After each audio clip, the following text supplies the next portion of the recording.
Details and differences. What is the body? Curiosity. Not only to know the detailed components of the body, but also to explore the mechanisms of its work in performing its life functions. Man has been known since ancient times for his passion to know everything around him in order to secure his living needs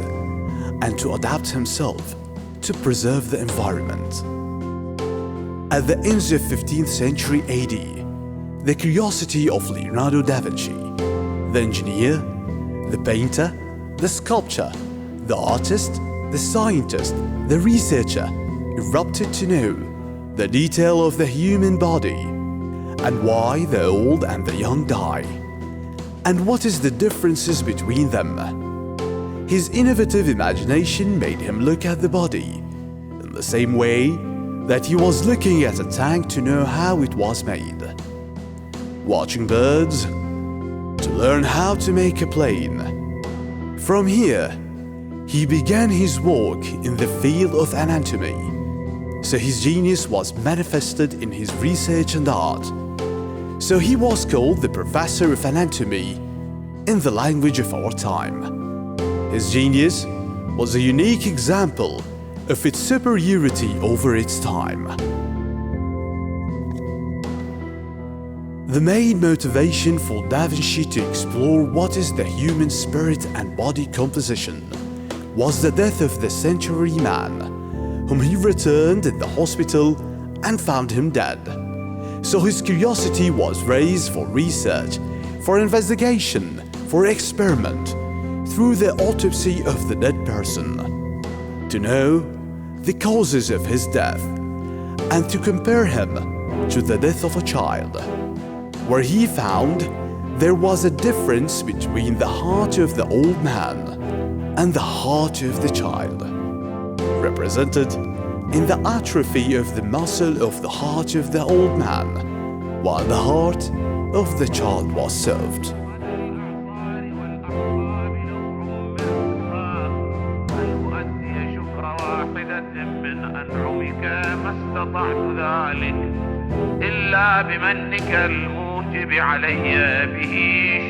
The sound that you hear, the reason that made many people before you think, the sunflower plant, the cause of its rotation, its continuing looking towards the sun, its difference from other plant, the flight of the bird, every movement, every light, every idea around you has a reason.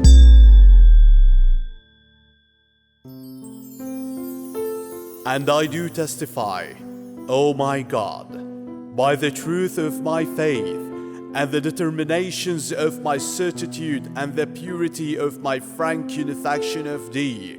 and the inner conceal of my conscience, and the attachments of light chambers of my sight, and the lines of my forehead, and the hollows of my breath passages, and the orifices of my nose's cartilage, and the passages of my auditory canal, and what my lips enclosed and covered, and the movements of vocalization of my tongue, and the socket of the palate of my mouth, and my jaw, and the emergent sides of my molar teeth, and the palatability of my food and drink, and the stem of my brain, and my neck veins, and what is contained by my chest cavity, and the steams of my aorta, and my pericardium arteries, and the segments of my liver's lobes, and what is encompassed by ribs cartilages,